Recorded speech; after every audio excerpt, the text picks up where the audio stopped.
Good morning, good people, brothers, sisters, and beautifully defiant siblings in the movement. Welcome to the unapologetic voice of labor, equity, and action. This is CWA Our Power Radio Show, where we amplify the organizers, uplift the everyday workers, and honor the giants whose shoulders we stand on. Right here on KYOK 1140 AM and the all new 106.5 FM in the heart of Houston, Texas.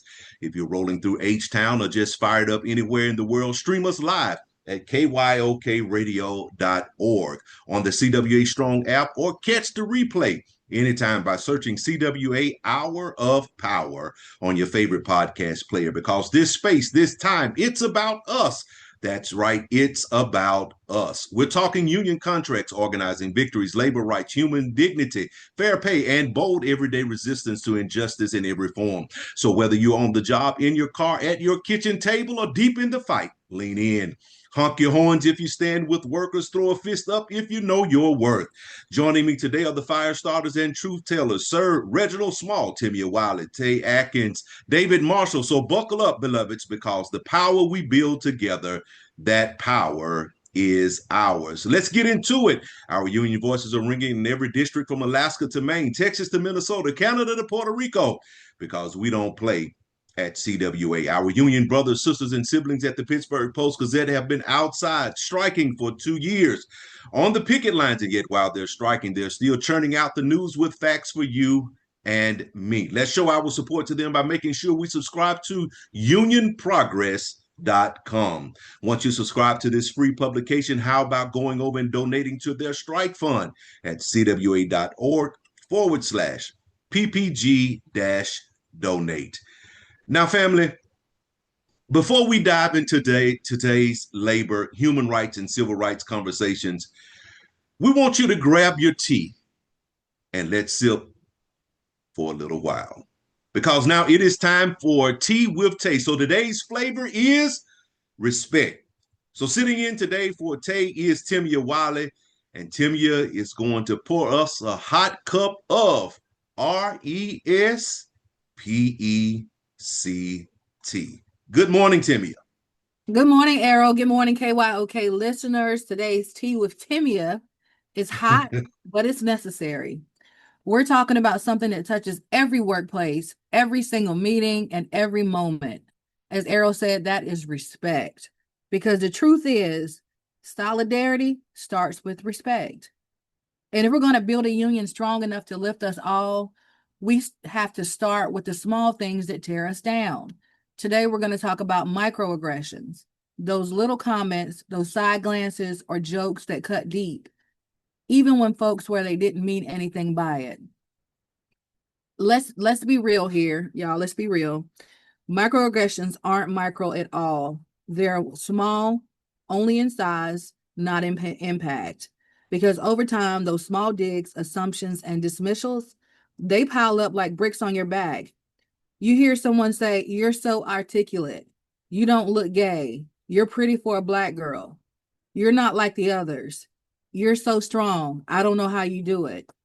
And you smile to keep the peace.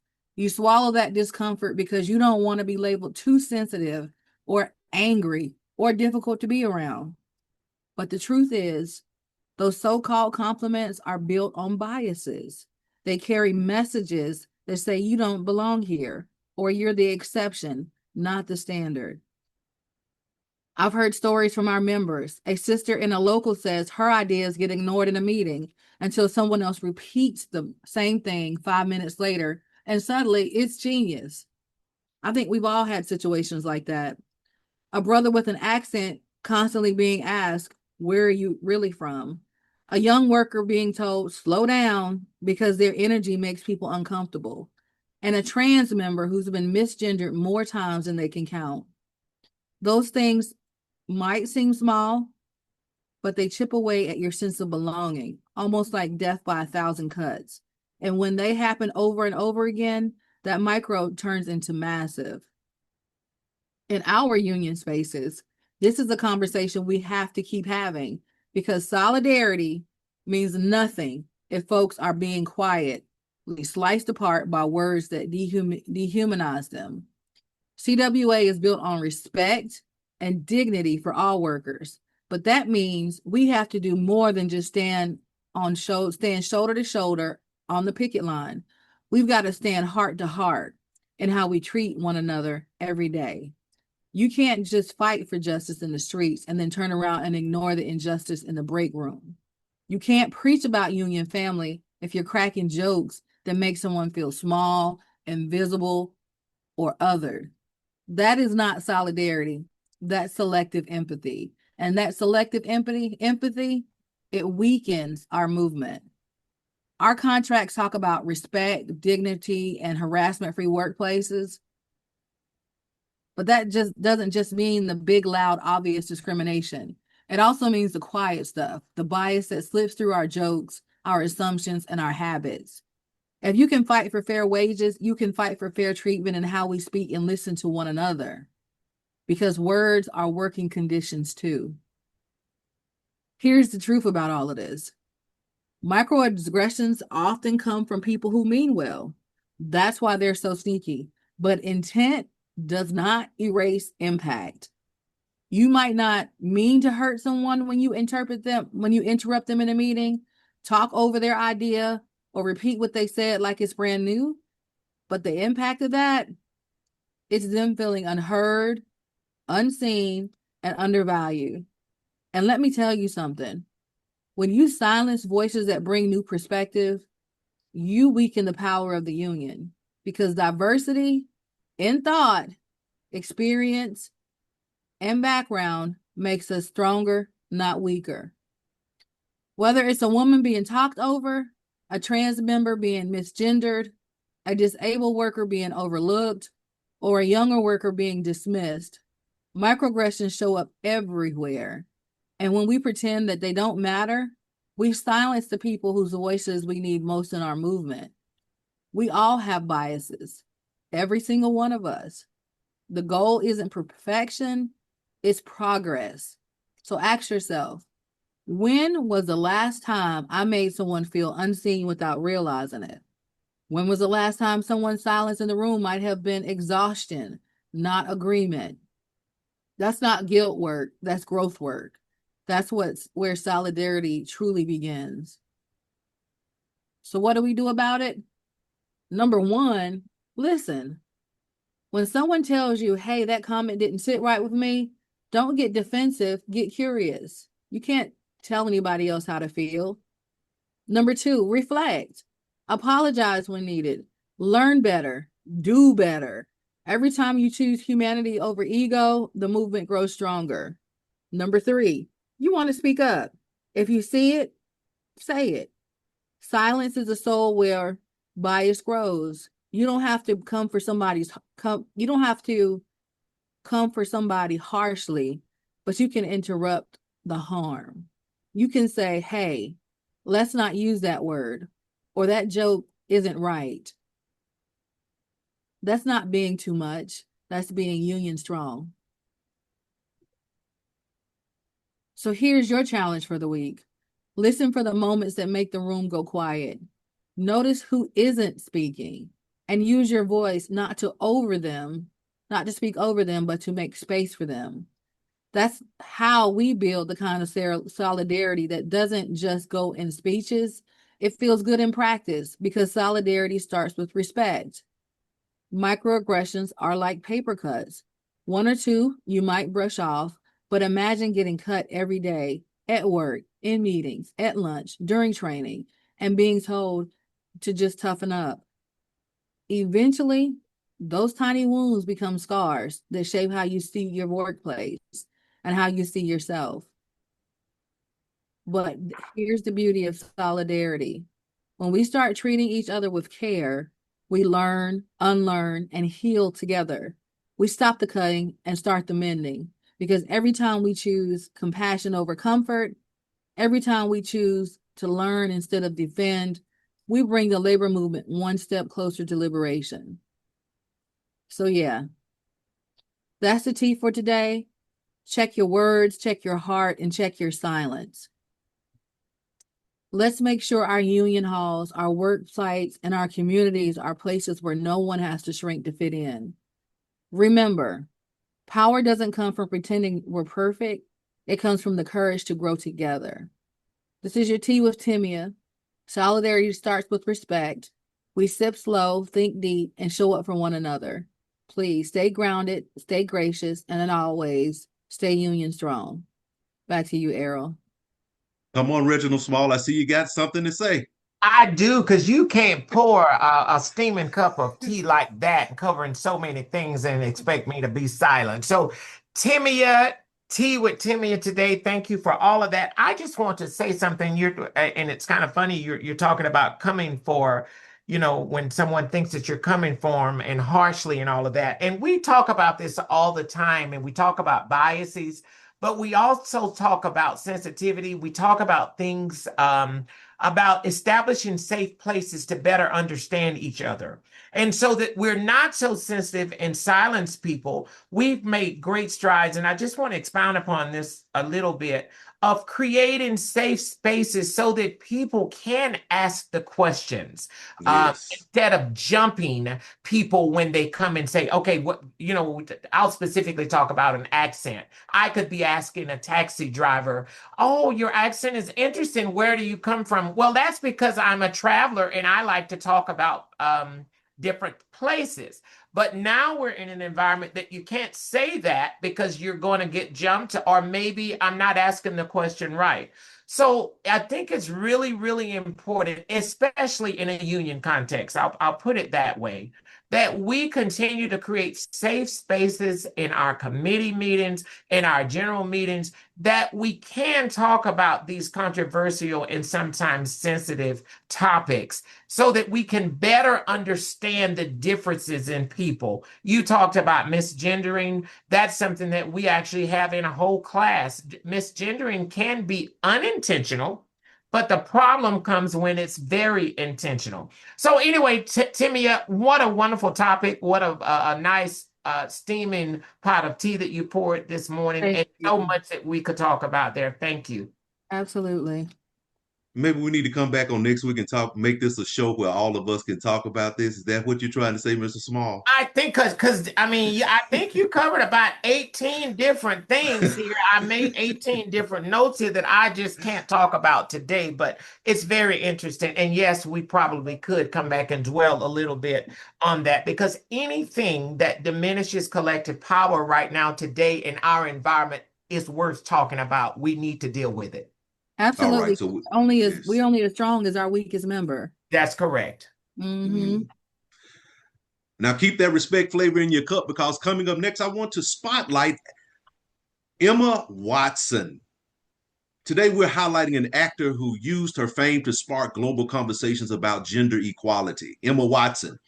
You probably know her as Hermione Granger from the Harry Potter films, but beyond the screen, Emma Watson is a British actress and activist born in Paris, France, raised in England, and her work off screen has inspired millions, around the world.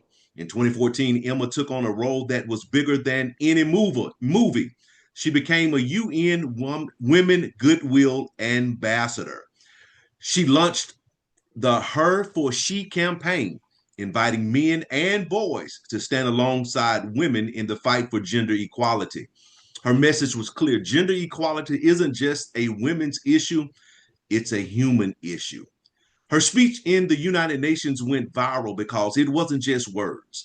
Emma spoke with passion and conviction, challenged everyone to rethink their role in creating a fairer, more just world. She encouraged men to see themselves as allies, and she reminded women that their voices mattered.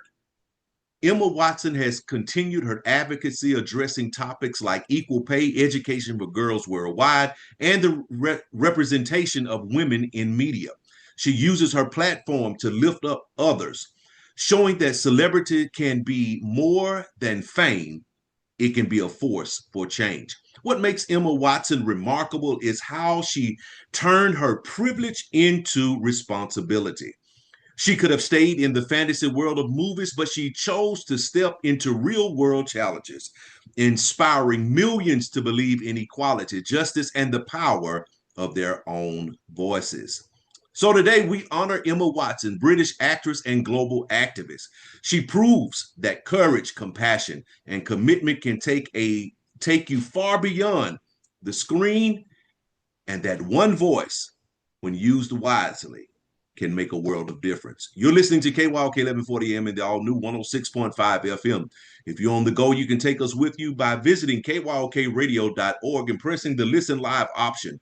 Tune in live every Thursday at 10 a.m. Central Standard Time, 11 a.m. Eastern, 8 a.m. Pacific on kyokradio.org, the CWA Strong app, or your preferred podcast player.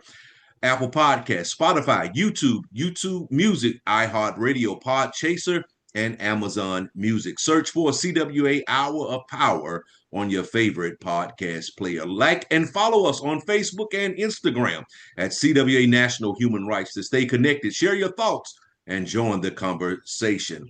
Up next, we're going to be dealing with awareness with Mr. Reginald Small. Good morning again, Our Power listeners. And I am standing in, just temporarily standing in for Miss Mikeya Jones. There's no way I could take her place, but I'm going to absolutely try. And I want y'all to tell her that.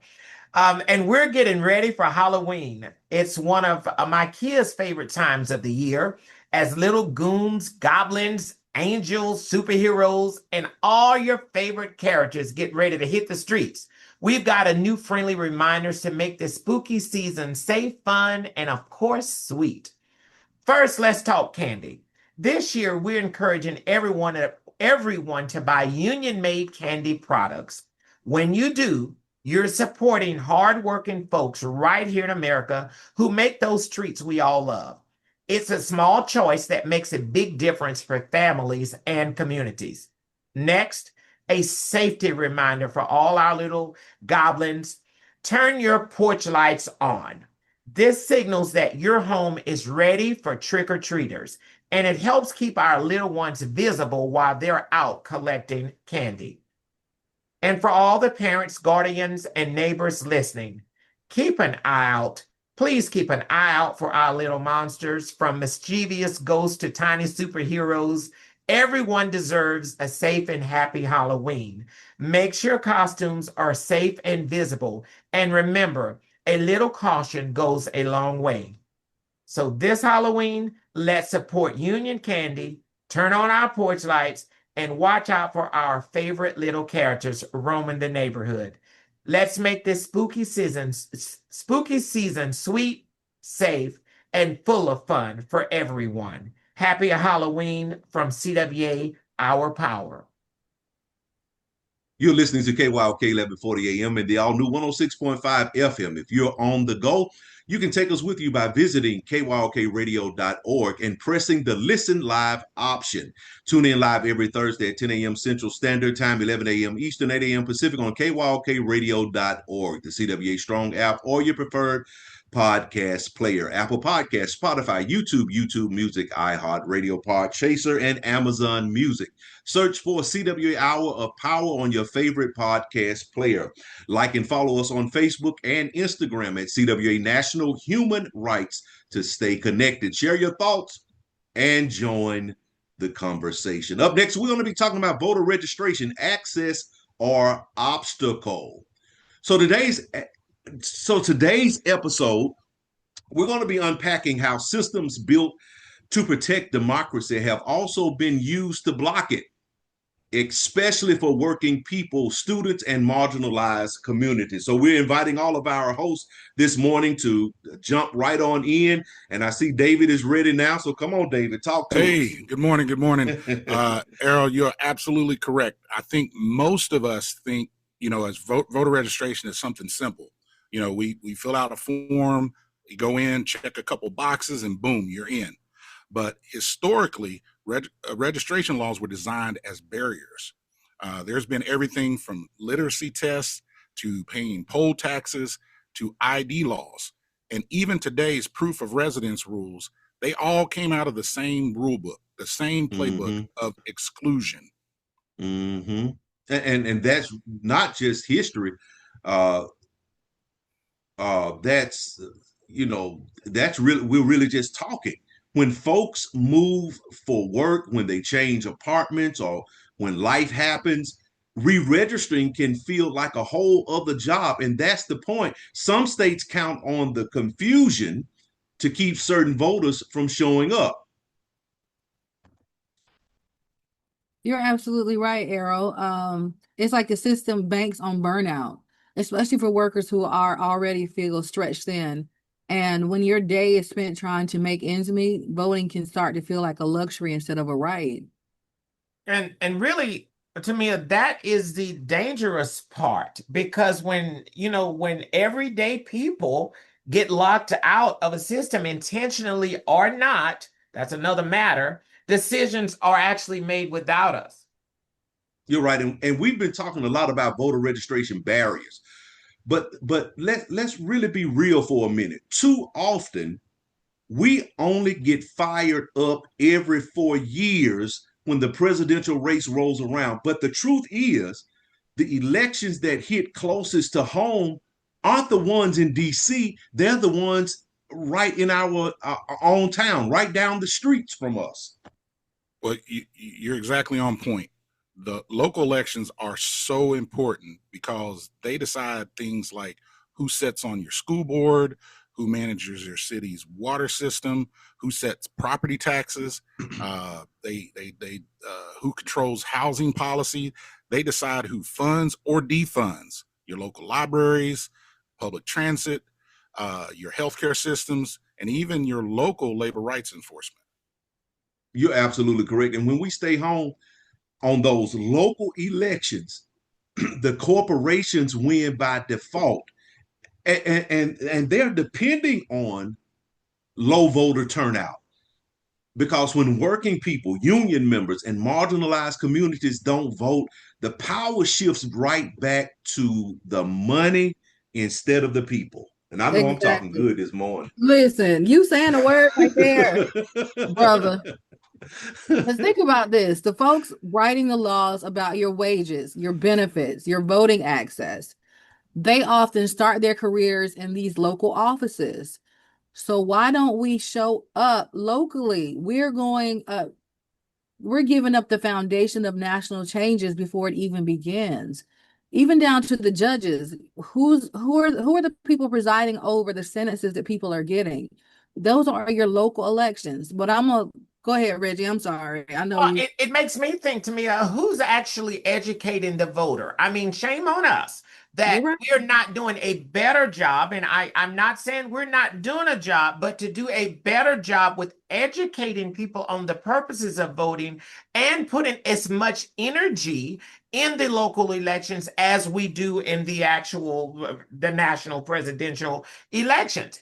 We need to make a better effort in that education process. I mean, at one time in history that we had it, the churches did the job, or you met at civic places to do the job. You met at community meetings. But we're now faced with a dilemma where we're not coming together in those traditional manners where you're not getting the message into masses of people. And of course, if we teeter off into social media and how that message comes out, that's not a uniform message. That's a message of opinions and all kinds of conspiracy and all of that. So we have to take advantage of when we do have the mic, when we are at the podium, what we're saying and how we're taking the time to educate the voter or the potential voter or the non-voter.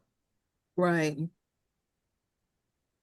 And let's not I can forget about the local laws. I mean, they connect to things like student loan debt and unpaid internships. When cities and states choose not to invest in affordable education or fair job programs, it keeps the same cycle going where privilege gets a pass and the rest of us get priced out. That's why when we say register to vote, we're not saying that just to like check a box. We're saying reclaim your power. This is your power. Your vote is your power. And yes, your vote matters. Local ballots and are where everyday people can make the biggest change the fastest. Well, can I that's jump in beautiful. right Yeah. Yes. if you don't mind? And what you just said, Timmia, brought back to my remembrance how you're always saying, don't just go check a box, be an informed voter, reclaim your power, because we don't just need to go in and check a box for a name. We need to make sure that we are informed voters and voting for individuals that have our best interest in mind in these local elections and in our state elections. Absolutely. I digress. No, and I just make sure you take somebody with you, and I'm gonna digress. Well, you both are absolutely correct, and us as labor, we got to do that. We labor, we've been in this fight, not just for higher wages, but for representation. But that representation includes fighting for civil liberties, for social justice, issues that affect everyone. A union voice doesn't just stop at the bargaining table. It is weaved throughout all of our communities, and it continues all the way to the ballot box. So I couldn't agree with you any more that, we've got to really do a better job of getting that message out there and educating our members and the voters to let them know how these votes will affect them, locally. Yeah, and David, correct. Because the right to vote and the right to organize go hand in hand. They both come from the same principle that working people deserve a say in shaping their future. We just cannot sit by and let people do whatever they want to do. We have to be informed voters and vote on those in those local election, state election, because those are the things that affect us and that we can make change swiftly when we are affected by it. Amen. Amen, Errol. And when you look at it, we're being attacked by the same tactics: voter suppression, union busting, misinformation, and division. But solidarity cuts through all of that. We have to bring it back to the basic solidarity. When we vote, when we educate, actually, when we organize, we are protecting democracy from the ground up. It's not red or blue, it's right or wrong. Exactly. And voter registration is labor work. It's human rights work. It's community work. And it's how we reclaim power for those who have been written out of the story for far too long. So, as we head into another election season, because it's already here upon us, remember, your registration is your resistance. Check it, share it, and help somebody else do the same thing, because when we all vote, we all rise. Now, next week, we're going to be talking about surveillance and fear, ICE immigration, and the politics of control. So tune in on next week. You're listening to KYOK 1140 AM and the all-new 106.5 FM. If you're on the go, you can take us with you by visiting kyokradio.org and pressing the Listen Live option. Tune in live every Thursday at 10 a.m. Central, 11 a.m. Eastern, 8 a.m. Pacific on kyokradio.org, the CWA Strong app, or your preferred podcast player. Apple Podcasts, Spotify, YouTube Music, iHeartRadio, Podchaser, Amazon Music. Search for CWA Hour of Power on your favorite podcast player. Like and follow us on Facebook and Instagram at CWA National Human Rights to stay connected, share your thoughts, and join the conversation. Now, it's that time again where we get into our union dialogue, the conversations that build us, where we take time each week to have real, honest talk about the state of our nation, our movement, and ourselves. And this week, we're diving into a question that hits at the heart of who we are as a people. Brother David Marshall, Executive Vice President and Political Director of the CWA Local 6215, is here this morning to guide us. Did you catch that, Reginald Small? He's here to guide us through a deep and necessary conversation about the America we versus the America me. Good morning, David, and I'll just turn it right on over to you. All right. Well, thank you, Brother Errol. It's always good to be here. As you may know, we've been talking a lot here the last couple of weeks about what makes America America. We call ourselves the land of the free, and we take pride in that. But lately, it feels like that freedom has been twisted into something else. We've gone from we the people to me and mine. From building a community to building walls, not just physical ones, but mental and emotional ones too, which reminds me of the old proverb that, said, in times of crisis, wise men build bridges, but fools build walls. And this quote emphasized that in difficult situations, people should connect and cooperate, build bridges, rather than isolate themselves or create barriers, which is building walls. That brings me to the hard question that I want us all to think about today. Have we confused freedom with the right to harm others? Because somewhere along the way, too many people began to believe that freedom means just doing whatever the heck you want, regardless of who gets hurt. You know, we see it in politics, you see it on the news, you see it in our workplaces, and, you know, in our communities and neighborhoods. And the result is an America that feels more self-centered, more divided, and less compassionate than ever before. So I would like to ask Brother Reginald, I want to bring you in here. You've worked with folks from across different communities, union and non-union alike. How do you see this shift from we to me showing up in the way people act, how they treat each other, how we vote, and how we live our lives today? So, David, that's a real complex question, and it's a real complex one with many answers, especially when you're asking it to an activist. Because in today's world, as an activist, we are being just tossed from one side to the other with so many issues that could be attacked. But I'm going to try to narrow this down, and I can say what I'm seeing is a kind of fatigue.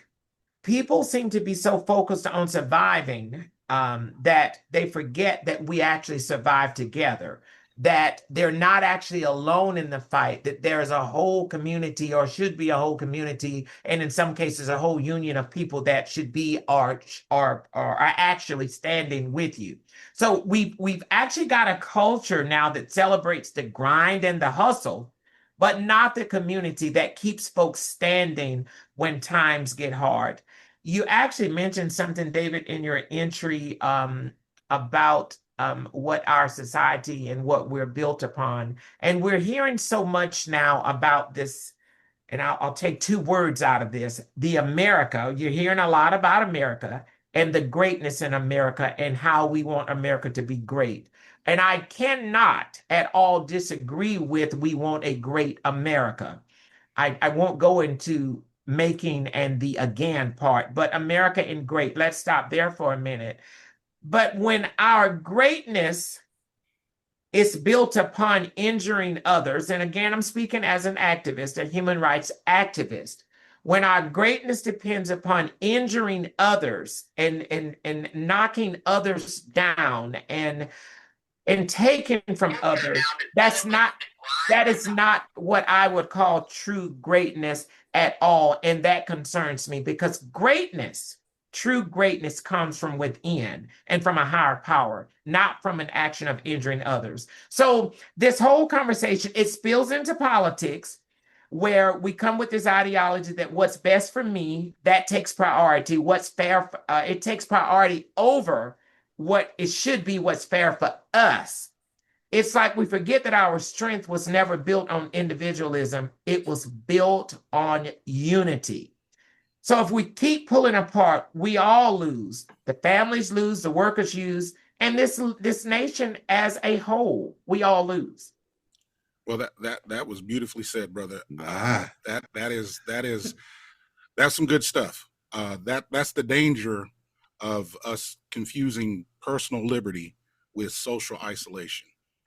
When people believe freedom never being accountable, we end up with a society where greed replaces generosity and empathy gets labeled as weakness. You know, us here in unions, we've always stood for the opposite of that. Our entire foundation is built on the idea that your fight is my fight. Your struggle is my struggle. Because if one worker falls, we all feel it. We all come together and help pick each other up and stand together stronger. America used to understand that. We used to believe in a public good, public schools, public park, public services. Those were things that were not about me, but about all of us. And they were good. But today, we've let the me narrative drown out the we. And when that happens, we lose the very soul of democracy. So that brings me to, how do we fix this? How do we bring the we back into the American spirit? Well, first it starts with reviving civic duty and community engagement. We need to return to solidarity. Understand that every freedom we have was earned together, not handed out to individuals. From labor rights to civil rights, progress was always a collective. We got to always remember that. We had to all come together to get those things. Rebuild civic life. We need to start attending town halls, volunteer locally, show up for community events. Democracy doesn't survive on autopilot. It survives when people participate. So we have to be engaged. And then number 3, redefine success. Instead of asking what's in it for me, we should be asking what's the impact on all of us? Because when communities thrive, individuals rise with them. We need to remind ourselves freedom without responsibility is chaos, and that true liberty comes with the obligation to care, to uplift, and protect one another. That's what I think the America we is. So family, this has been the Union Dialogue, conversations that build us. And I hope today's talk reminds us of all that freedom and responsibility are not opposites, they are partners.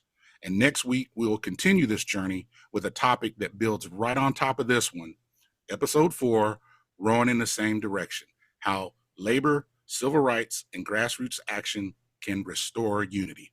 Until then, remember, solidarity isn't just for the picket line, it's for every part of life where we choose community over chaos. And Brother Errol, I'm gonna turn it back to you. Well, David, this is an awesome subject, and if y'all don't mind, can we jump in on this just a little bit and extend this conversation out just a little bit longer, if you guys don't mind? Oh, yeah. Because what I'm hearing is we have gone from we the people to me first. Did y'all catch what I said? I did. Absolutely. You're absolutely right. It's about me and mine and forget the rest. And it's very apparent. Yes. It's like I guess we need to go back and explore how the founding ideals of shared responsibility shifted toward hyper individualism or something.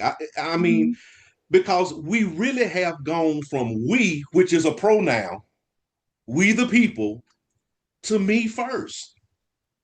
That's it. And I have heard, and this is recently, people stating, I don't get food stamps, so it doesn't matter to me. I'm so glad you brought food Oh stamps. my God. I've just been wondering, when was somebody going to say something about what's going on right now in this world, in these United States, with this whole SNAP program? And regardless of whether you feel you pulled yourself up from your bootstraps and all of that, that's not the issue here today. What concerns me the most is that there are people who are truly living in fear that they will not be able to eat in the month of November or buy decent food for their families, whatever that family looks like. Something is wrong that we're in the supposedly the wealthiest nation, and we have people, honestly, and I mean, this is just not hype. These people live in fear, regardless of whether there's some kind of miraculous vote or some kind of ruling that happens today. These people are living in fear that they will not. That means that there is a problem in this nation. Well, no, there's a problem. Go ahead. I'm sorry. I was just gonna say, the problem is, how can you have hungry children and billionaires exist in the same space? That should not be a thing. If we have billionaires, we should not have hunger. And maybe that's the me part, David, of this conversation. Yeah, and so and a lot of the folks that receive a lot of these benefits are not just people that don't work; they're working poor. There are military members, there are people that work in service industry that they supplement their income with government assistance. There's big companies that take advantage of that. The big companies that pay such a lousy wage that you qualify for every benefit that the government allows, thus subsidizing, their lousy salaries, where now these folks, qualify for all these benefits. And so we're at a time where we have folks that receive these benefits on top of folks that work for the federal government, that now that it's closed, we're going to have food insecurity during the month of November, Thanksgiving, where everybody thinks about getting around the table and eating, and folks are not going to have food to eat. So it's a dire situation. And I know Reggie can attest to this. We've talked about it, outside of the union environment, just as people. What can we do about this? What can we do to try to make sure we're on the right side of this? Because it's about to be crucial. When people get hungry, it changes the game. And I heard this morning an interview, David, on a news station. I'll leave it there. That the view was that this is not all on the federal government. That this is not on politicians. This is actually now some of this burden needs to fall back on the churches and civic systems in order to support these people in the time of crisis. I mean, go figure that out. Well, how? Right. I mean, I'm at a loss when you say that 43 million. I mean, I think that's a number that's being thrown out there, potentially could lose their benefits. And I don't want to send anyone into a panic because this is not my expertise. But 43 million people, and I'll use the word potentially, could lose their benefits. How would we support that through a food pantry at a local church? That doesn't make sense to me. No, especially when the local churches aren't the ones hiring people and paying these poverty wages. Let's talk about the poverty wages that these billionaires are paying these corporations they are the ones that are behind people needing food stamps. Because like David said, a lot of people, they're not just sitting around doing nothing. They are the working poor. They are our service members. These young service members who have young families, they need that supplemental food supply. Well, and that's the thing. The true welfare queens are those big corporations. Yeah. Corporate welfare. Yes. Yeah. And I mean, and there's one in particular, and I'm not going to throw their name out there, but they employ a lot of people, and they're in everybody's neighborhood, and they run all the other little small businesses. When they come into town, they run them out of town, and that's the big W.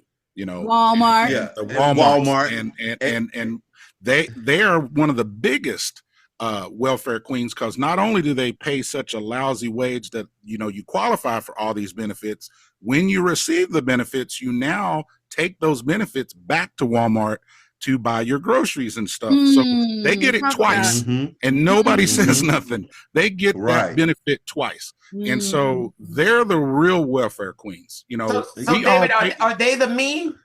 They're the me. They're the me. And unfortunately, they're in charge of everything right now.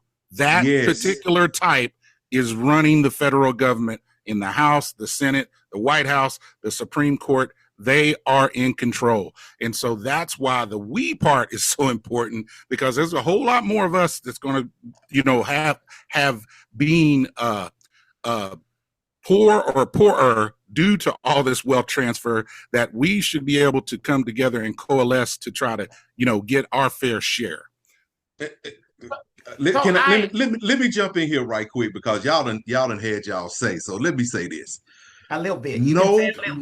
I can say a little bit. All right. No worker should need food stamps to feed a billionaire. And David, you hit some no. Let me say it one more time. No worker should need food stamps to feed a billionaire. And you got Walmart are the leaders, McDonald's, Amazon, Target, Dollar Tree, and Dollar General. That the employees are the largest SNAP benefits recipients. So that lets us know that they're not paying living or real wages. And it's just one day of Walmart's income, I should say, for those 14,000 people. If you give them a $6,000 raise, it would just be for one day of their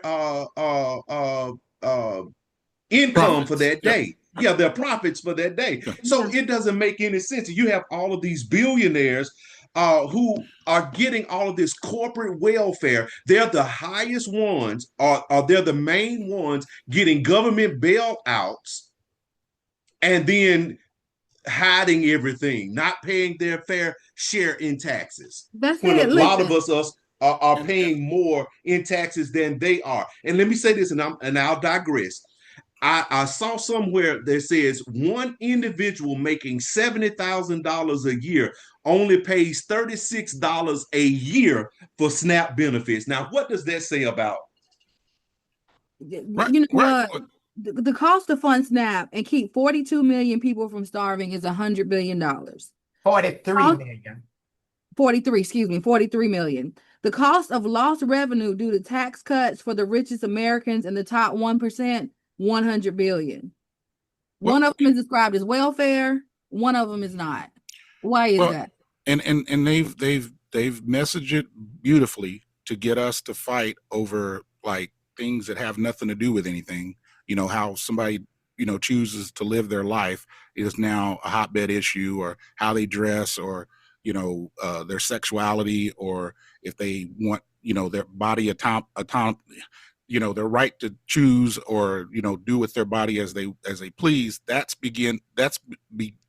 now the hotbed issues that separates us and gets us, you know, fighting over crumbs while they eat the cookies that we baked. Absolutely. You know, Mm, Exactly. and so mm, so we've got to get wise to that, you know, it's a distraction, and that at the end of the day, you know, we got to be a country that values that we take care of our people, and that no child should go to bed hungry in the United States of America. yes, So, you're Let's so see. right. I I heard don't. a comment. Go ahead, Reggie. No, I'll let you go, to me, because I don't. Go ahead. No, I was just gonna say I've heard, you see the videos about the welfare queens, what have you. One lady was commenting on somebody using SNAP benefits, and she had her nails done, and it was like the audacity of her having her nails done and using SNAP benefits. Well, how do you know that that young lady is not a nail tech? How do you know that that young lady is not wearing press down nails, or she did them herself? We have to stop judging one another and remember what we have to remember what divides us is what essentially makes us stronger. We have to be stronger. We have to go back to the thing called solidarity. We have to stop worrying about what people say, what this rhetoric that this person is bad because they're on food stamps, they're not working, what have you. We are all working class people, 2 paychecks away from needing SNAP benefits ourselves. We go ahead, Reggie. Those are those stigmas, to me, Timmia. Those are those old stigmas about what the welfare system and people who are receiving these things and all that. I mean, I could go into stories about when the social workers used to go to the house looking under the beds to see whether they saw men's shoes there or not, and that determined whether or not you qualify for benefits. We could go all day on that, but for the sake of time, and I know I cut you off, Timmia, but I don't like us to have random conversations without coming up with something that we can do for the listener. The listener, if you are listening today, what I'm asking you and what we're asking you to do is participate in some type of food pantry program. Because whether or not this is truly shut down or not, we're entering into a season, and we're already hearing about the layoffs here and the layoffs there. That's real stuff. We're entering into a season where there will be a heavy burden on the food pantries and all organizations that actually contribute and help people with electricity, with energy costs and food. Those are really important things. I encourage you to look in your area. There is one, be it your church or actual food pantries that you can contribute to as you're planning the blessing of your own Thanksgiving dinner. Consider others. That is my ask for the listeners today. Amen. All right. I couldn't agree with you more.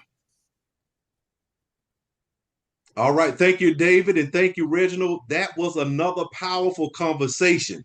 And we might need to do a part two of this little episode right here because this was awesome.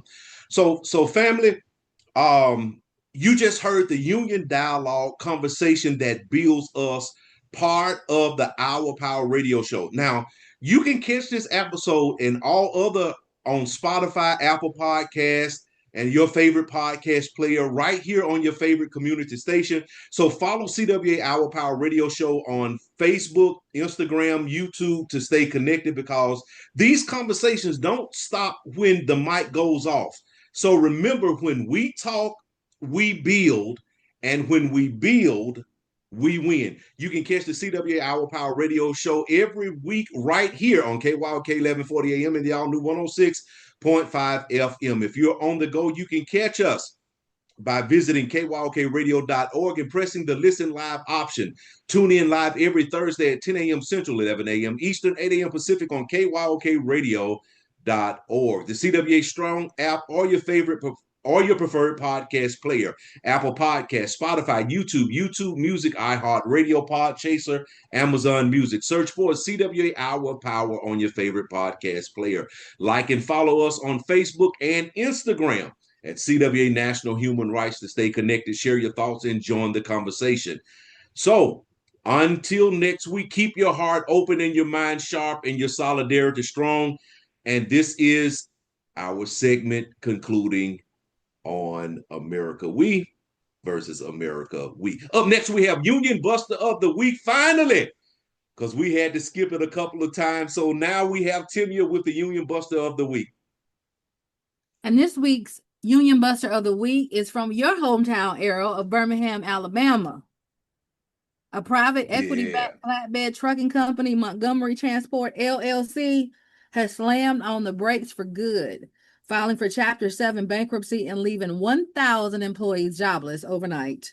That's right, a 600-truck operation owned by One Equity Partners went from full throttle to dead stop. No warning, no plan, no protection for the workers who made their millions possible. Drivers were out on the road hundreds of miles from home when they got the message. Operations are shut down, return your trucks. Just like that.